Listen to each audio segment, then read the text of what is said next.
Welcome back to my channel, and today we are looking at the second trailer for Captain Marvel, which was interesting news because off the back of this trailer we also learned that apparently Marvel will be releasing the trailer for Avengers 4 this week as well.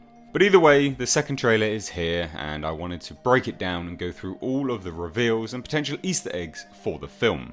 First of the major moments in the trailer is discussing the Kree versus Skrull situation. Some people were confused in the first trailer why Brie Larson's character was punching an old woman on a train.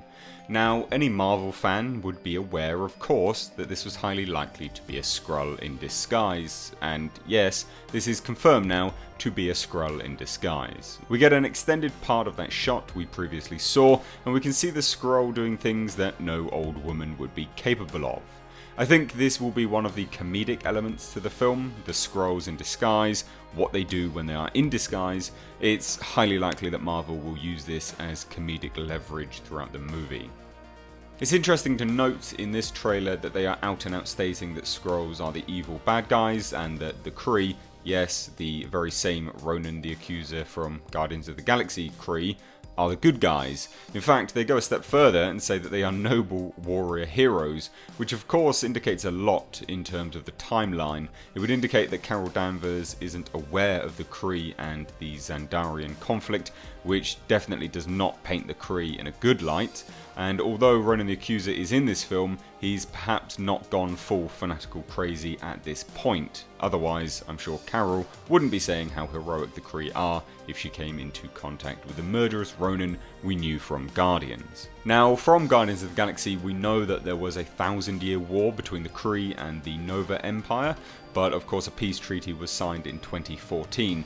The peace treaty itself is what led to Ronan going off the deep end and making his pact with Thanos, so of course we may see a slight retcon to those events in this film, judging by the fact that the Kree are focusing their efforts on the Skrulls and not the Nova Empire. It may be that they will say the war has died down and discussions are in place long before the peace treaty being signed. Either way, I thought it was important to point this out, as it may be that Marvel is adjusting their canon in some way, shape or form. And also I haven't heard anyone else point this out yet. Now, the timeline of the movie, it can actually be speculated that when she says this to Nick Fury is actually at the start of the film, before Captain Marvel learns who she really is, what the Kree did to her and how they changed her. In this teaser, we get some awesome shots of Hala, the Kree homeworld. In the comics, they are a technologically advanced race, and to see their homeworld, it actually indicates again that they are sticking to that source material. We see an awesome shot of the Star Force team in a huge hangar, walking across towards a ship, and then we get a fantastic shot of the skyline later in the trailer, which again just shows how advanced they are. It's also interesting to note that it's closely modelled on the Xandarian skyline that we saw on Xandar in Guardians, or at least it resembles it. It's actually in this shot in the hangar bay where we see the Star Force walking to the ship that we get a look at Ronan the Accuser and of course Jude Law's character Yon-Rogg. We can see them in the distance closer to the ship, and it's also actually the very same scene that we had revealed to us months back with the first look images from Entertainment Weekly. So it would seem in this scene here is somewhat important in the movie. Yon-Rogg, Carol and Ronan all together, maybe an altercation between the three, maybe we learn of Ronan and Yon-Rogg working together, and maybe that we see the start of Ronan breaking away from the government of the Kree Empire. Now, there's another shot that a few people have brought to my attention. We can see Carol Danvers on the ground, blood coming from her nose, and it's greeny blue.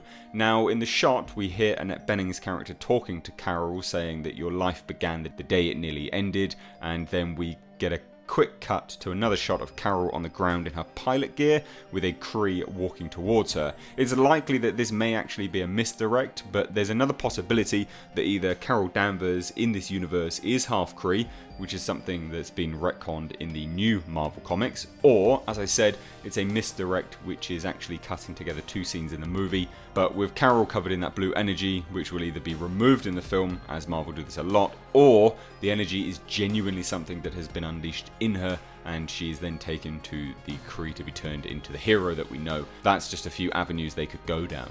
Which then leads us into the next few scenes, Annette Bening's character continuing her narration to Carol, saying we found you with no memory, we made you, one of us, and then we see what we can presume to be Carol with a transfusion of Kree blood, which is either another misdirect, because of course if we go off what we had just discussed in the previous scene, she already has Kree blood, we've seen it, which of course asks the question, why would she need a transfusion to become one of them?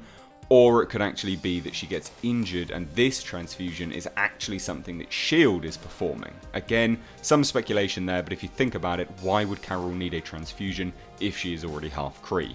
Now we go on to discuss who is Annette Bening playing. This could actually be a gender-swapped Mar-Vell, as we know Jude Law isn't playing him, so potentially Jude Law's Yon-Rogg goes up against Annette Bening's character later in the film, and this is why Captain Marvel switches sides, as whoever Annette is playing, she is clearly being a mentor of sorts to Carol, and taking what would be the role of Mar-Vell in the comics. Now the other reveal is Carol in that machine that is doing something with her brain. It's revealed in a few seconds more footage that this is actually the Skrulls doing this to her, which could indicate that actually they capture her and try to unlock her memory so she no longer fights them and realizes what the Kree have done. We also get a great shot of an early days S.H.I.E.L.D. hangar, even with prototype Quinjets, which is then shown a little more in a shot where Carol Danvers is actually flying her and Nick Fury in one. We get some great shots of Talos and the Skrulls in this trailer. The design, I think, is one of the stronger points. It'll be interesting to see them in action though, as the prosthetics may be enhanced with some CG, but overall the design of the Skrulls is great. It would also seem that Talos and the Skrulls are somehow involved in Carol Danvers' crash, as seen in the background of this image with Talos. The wreckage is very clear as day in the background. So it's perhaps that Yon-Rogg and Talos are fighting it out in space and come into Earth, and then Carol gets in between somehow in her jet, her fighter jet.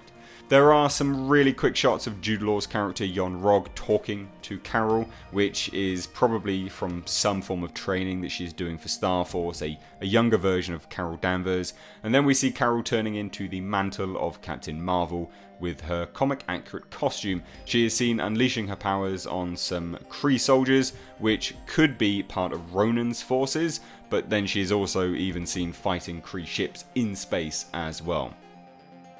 In this trailer we also see Ben Mendelsohn's Talos in both forms, human and Skrull. I'm really looking forward to seeing what he does with this character, because Ben Mendelsohn is a great actor. He's a great actor, and I really am excited to see him in this film. He's perhaps one of the only reasons I will be going to watch this.